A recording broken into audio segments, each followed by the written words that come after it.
কোম্পানির সাইকেল। এটা হচ্ছে লিভেন্ট ভ্যালি। এই যে এখানে দেখেন মডেল নাম্বারটা এখানে লেখা আছে VALLY ভ্যালি, লিভেন্ট ভ্যালি, একদম স্ক্রিন প্রিন্ট। হ্যাঁ, কোম্পানি হচ্ছে লিভেন্ট। এখানে কোম্পানির নাম লেখা আছে লিভেন্ট। প্রত্যেকটা পার্টসের মধ্যে চাকাগুলো কিন্তু অনেক সুন্দর। হ্যাঁ, লিভেন্ট সাইকেলের বড় হোক ছোট হোক সবগুলোর চাকাগুলো কিন্তু তারা অস্থির করছে। আচ্ছা, আপনার স্পোকগুলো মোটা পেয়ে যাবেন এবং কালারিং স্পোক। হ্যাঁ, গুলো অনেক সুন্দর দেখাবে। এটা রিমটা অ্যালুমিনিয়ামের, পানি লাগলে ঝঙে ধরবে না, মরিচা ধরবে না। চেইন কভার বাচ্চার হাতে পায়ে লাগবে না, চেইন কভারটা একবারে পুরো ফুল। ওকে, এটার মধ্যে আমরা আপনার কালার পেয়ে যাবেন 4টা কালার। 4টা কালার। এটা হচ্ছে আপনার ব্লু, আরেকটা আছে হালকা আকাশী টাইপের কালার, আরেকটা হচ্ছে রেড কালার। আপনারা ছবি দিবেন, ভাইকে স্ক্রিনশট দিলে ভাই ছবি দিয়ে দিবেন। জি ইনশাআল্লাহ। আর এখানে আমরা জুড়ি লাগাই দিব, কালার ম্যাচিং করে জুড়ি হবে। দুই পাশে রাবারের লাইটিং সাপোর্ট চাকা থাকবে।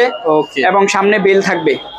আচ্ছা, এটা প্রাইস কেমন ভাই? এটা প্রাইসটা অনলি মাত্র 8000 টাকা নিতে পারবেন, আপনার ডেলিভারি চার্জ ফ্রি। আমি একটা কথা বলি এই সাইকেলটা সম্পর্কে। অনেক বাচ্চারা আছে মনে করেন এখানে বসলে সোজা হ্যান্ডেলগুলো লাগ পায় না, মানে গার্জিয়ানরা মনে করে যে এটা দূর হয়ে যায়। এটা তাদের জন্য এই সাইকেলটা হলো আপনার হ্যান্ডেলটা আপনি চাইলে কাছে আনতে পারবেন এভাবে, আবার চাইলে হ্যান্ডেলটাকে দূরেও নিয়ে যেতে পারবেন। ঠিক আছে, আচ্ছা, এটা প্রাইস থাকবে কত ভাই? 8000 টাকা, delivery charge free. Delivery charge free, দাম থাকবে 8000 টাকা।